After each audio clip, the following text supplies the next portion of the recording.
Yeah. Thank you very much. So, to start with,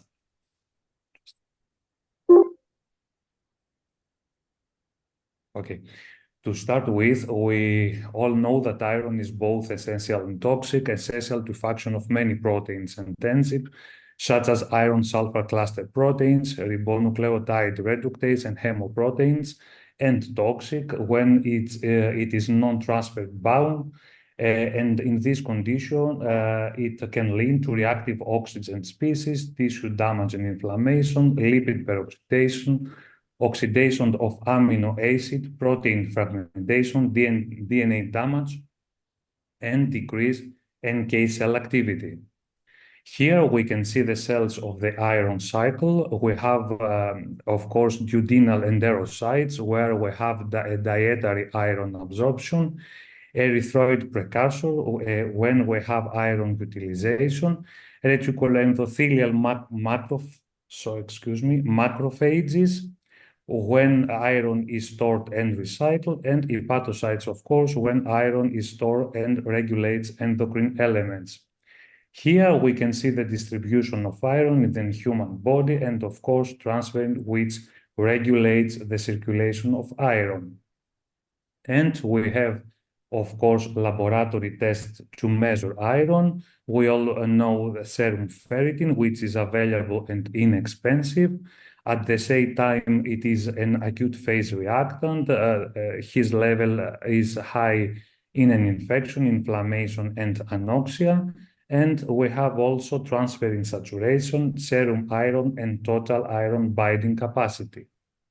Apart from these laboratory tests, we have alternatives to serum ferritin in order to measure iron overload, and these are liver biopsy, MRI, and FibroScan, transient elastography.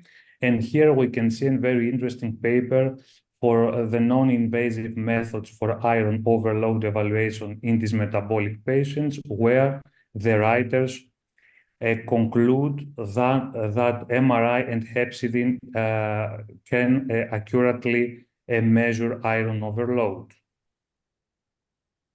Here we can see the causes of iron overload. In the first column, we can see causes with increased iron absorption, such as hereditary hemochromatosis, ineffective erythropoiesis, and chronic liver disease. And in the second column, a situation with increased iron intake, such as red cell transfusion and excess dietary iron.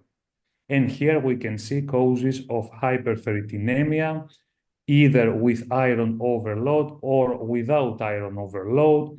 We can see that more than 19% of cases include hemochromatosis, chronic liver disease, inflammatory syndrome, chronic alcoholism, and of course, metabolic syndrome, whereas 40 to 50% of cases are explained by a combination of two or more diseases. Here is where is it, just a moment, please. Okay. It is very interesting to see hepcidin and its crucial role in the circulation of iron. You can see here that hepcidin blocks the output of iron from cells, especially here the enterocytes and macrophages. And we can see that when hepcidin is decreased, more iron circulate in plasma, and conditions which are connected with low levels of hepcidin are alcohol, hereditary hemochromatosis, and anemia, whereas when we can have high levels of hepcidin, we have more iron into the cell, into the enterocytes and macrophages, and conditions which are connected with high levels of hepcidin are inflammatory syndrome and, of course, metabolic syndrome. We have to mention also the cytolysis, damage to cells containing large amounts of ferritin, which can lead to release into the plasma. Here we can see the hepatocyte, and condition is acute or chronic hepatitis. So, diagnosis, we talk about diagnosis of hyperferritinemia in the dysmetabolic patient. In something different, dysmetabolic iron overload syndrome is not the same with metabolic hyperferritinemia. which is the definition of this syndrome. We have this metabolic iron overload syndrome when we have mild increase in both liver and body iron stores through MRI or biopsy, plus one or several components of metabolic syndrome in the absence of any identifiable cause of iron excess. Here we can see that in patients with hyperferritinemia, 50% have this metabolic iron overload syndrome and 30 to 50% non-alcoholic fatty liver disease. How we can do the diagnosis of this syndrome? We have three criteria. The first one is normal or moderately increased transferrin saturation. And in this way, hemochromatosis is excluded without HFE genotyping, except, of course, for some cases with mild hemochromatosis for patients who are overweight or for inflammatory disorder. The second one is one or more metabolic disorders, including, of course, increased body mass index, elevated blood pressure, dyslipidemia, and abnormal glucose metabolism. And the third one is hepatic iron overload exceeding 150 millimole per gram dry weight through MRI or liver biopsy. Whether this hyperferritinemia in metabolic syndrome correspond to this syndrome or not, the answer gives liver biopsy or abdominal MRI. And here we have two examples. The first one, a case with increased serum transaminases, suspicion of steatohepatitis, associated liver damaging condition, virus alcohol, plus minus non-conclusive, non-invasive test of fibrosis. Here, so we have hepatic iron overload, mixed, both parenchymal and mesenchymal, and mild, since hepatic iron excess 150 millimole per gram. In the second case, there is the question, is there really iron excess? We have no clinical symptoms, nor biochemical finding or liver damage. And here we can see that we have hepatic iron overload, mild hepatic iron excess less than 150 millimole per gram, but we have splenic iron overload. Which is the pathophysiology of this syndrome? We can see here that we have iron, which is stored into the liver, and we have high levels of hepcidin. In this study, we can see hepcidin in the control group, hepcidin in the group with overweight patients and normal serum ferritin, and hepcidin in the group in overweight patients with this metabolic iron overload syndrome. So you can see that in the third group, the levels of hepcidin are much more higher. And here we can see that iron dysregulates the lipid metabolism, and the lipid oxidation dysregulates the levels of adipokines, so which can lead to increase in insulin resistance, which increase the levels of hepcidin. The increased level of hepcidin increase in turn glucose, insulin, and neoglycogeogenesis. And here you can see a very interesting paper about the dysmetabolic iron overload syndrome, going beyond the traditional risk factor associated with metabolic syndrome.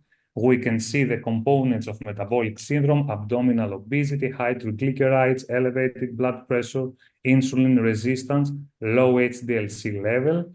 How these components of metabolic syndrome plus with iron overload leads to excessive increase in oxidative stress, which in turn leads to greater damage in cardiovascular system, higher incidence of inflammatory diseases, higher incidence in NAFLD and NAS, and of course, higher incidence of cancer. And here you can see how lipid peroxidation causes membrane structural changes, direct toxicity, endothelial dysfunction, DNA and protein damages, and formation of lipid oxidative products, which lead finally to high levels of insulin resistance, high level of cardiovascular risk, of course, manifestation of this metabolic iron overload syndrome. We have to notice here that most patients are middle-aged male. Usually, this syndrome is asymptomatic and can be diagnosed in the investigation of metabolic syndrome and steatosis. About 50% of the patients present all hepatic biochemical tests, increase of GGT and aminotransferase, and this syndrome probably is triggered by the excess of iron together with environmental and genetic factors. As I said before, symptoms are non-specific, but we can notice, for example, chronic fatigue and non-specific joint pain due to the increase in serum ferritin. Which is the management of this syndrome? Of course, we have to treat overweight, hyperlipidemia, hypertension, and insulin resistance or diabetes. And of course, we have to modify lifestyle and iron intake. These modifications are in the first line of therapeutic intervention. But we have an intervention to bleed or not to bleed. There are several studies which study the effect of phlebotomy on liver histology in this patient with dysmetabolic iron overload syndrome and non-alcoholic fatty liver disease. You can see here the first one, a study of 128 non-diabetic patients with non-alcoholic fatty liver disease. The investigators noticed improvement in serum insulin, serum glucose, and insulin sensitivity due HOMA index. But in another study from the same investigators about the iron depletion in patients with non-alcoholic fatty liver disease and hyperferritinemia, you can see here an histological improvement in the group with phlebotomy compared to control.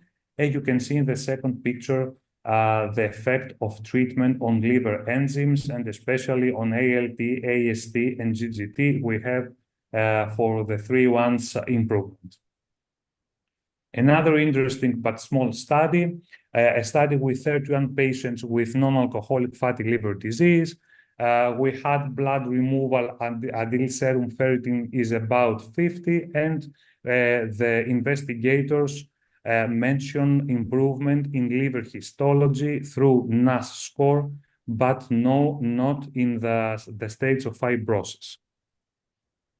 Next study with 74 patients with NAFLD, phlebotomies, the intervention group to achieve ferritin levels less than 45 nanogram per ml for 6 months, but there was not improvement in liver enzymes, hepatic fat, or insulin resistance. And the interesting is that only 36 patients had increased ferritin. Next study, larger, with 274 patients with this metabolic iron overload syndrome with hepatic iron more than 50. Phlebotomies plus lifestyle was the intervention group versus only lifestyle. The follow-up was 1 year, and the investigators mentioned that there was not improvement in metabolic and hepatic features, and only weight loss alone was correlated with a clear improvement in serum ferritin and metabolic and hepatic parameters. For the end, and very interesting meta-analysis to determine the impact of iron depletion in this metabolic iron overload syndrome and non-alcoholic fatty liver disease. A meta-analysis which included 9 studies with almost 820 patients with this metabolic iron overload syndrome and or NAFLD. We can see here the results. Unfortunately, there was no difference concerning the insulin sensitivity through HOMA index, the insulin level, the level of transaminases, ALT and AST, and of course, concerning the BMI between the intervention group and then control group. To conclude, and here are the conclusions of our research work, we would say that there is a clear bidirectional crosstalk between iron overload and metabolic syndrome. Excessive iron accumulation remains unfortunately neglected in our everyday clinical practice. Management of iron overload in these patients with non-alcoholic steatohepatitis remain controversial. Of course, we have to modify our diet and lifestyle, and this is the cornerstone of therapy for this patient. The results of phlebotomy remain controversial and far from conclusive, and of course, we need much more research and further large clinical trials with phlebotomy or other intervention in order to help with a more significant way these patients. And with this data, I would like to thank you for your attention.